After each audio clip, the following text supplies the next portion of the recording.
So I'm Leanne Pearce, I'm a portrait artist.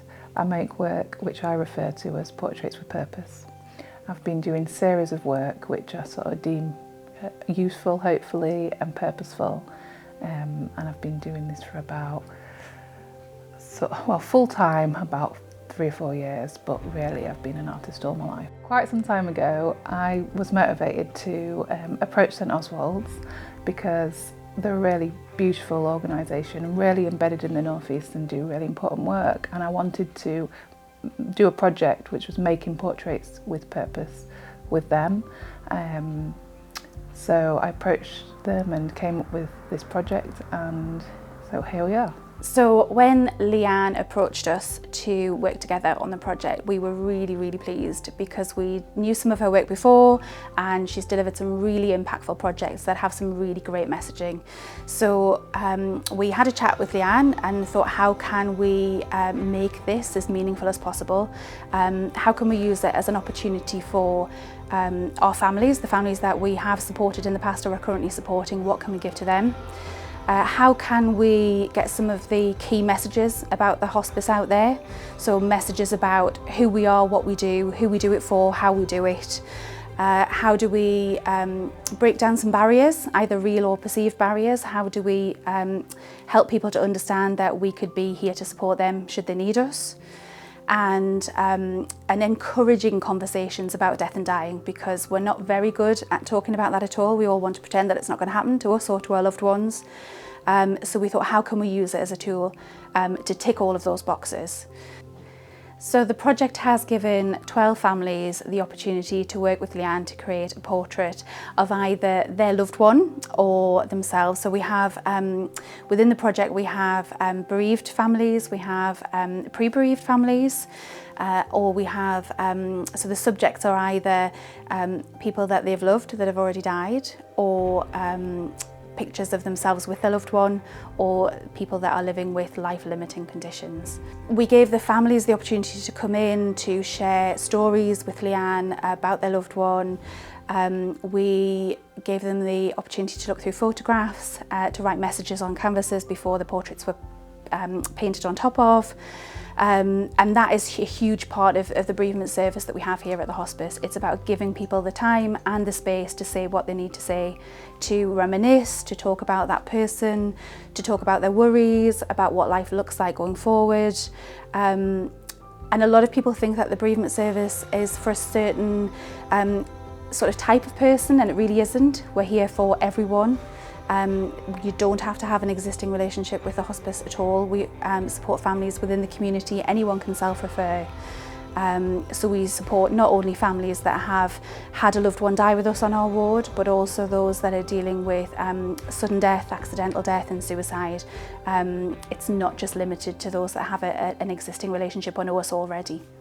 So I had to individually meet all the families so they could tell me about their person and the stories behind them, their favourite colours, and all the things that they wanted to share with me, and show me photographs and tell me memories. And then I took those photographs home, worked out how they would work compositionally on the canvases, and started painting them. But just to remind you, before that,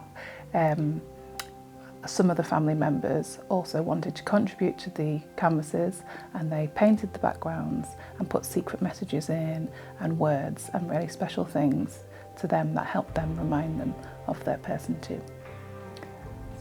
So I think with them contributing to the backgrounds, it would help give them ownership of the painting too, give them involvement, make sure it's embedded in, help them embed themselves in the artwork too, which I think is really important, especially for the younger ones, to draw out something secret that that they're the only ones that knows it in there. So that kind of fits with the continuing bonds idea, because it helps them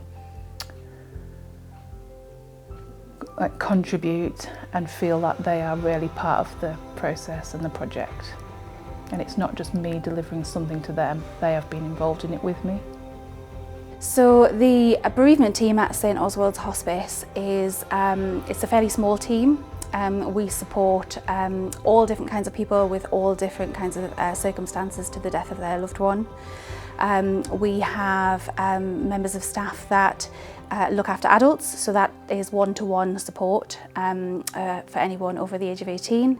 We also have a couple of members of staff that support children from as young as sort of 4 upwards, and my role is slightly different in that I do the one-to-one support for adults, but I also am part of the training programme here, so I deliver that for St Oswald's Hospice and also for Hospice UK. And actually it's been really important to communicate that it doesn't matter where you come from, it doesn't matter what school you went to, it doesn't matter who you love or how you identify. If you need our support, you can access it and you'll be welcome at St Oswald's. There's been some really standout moments when, especially when the young people contributed to their canvases.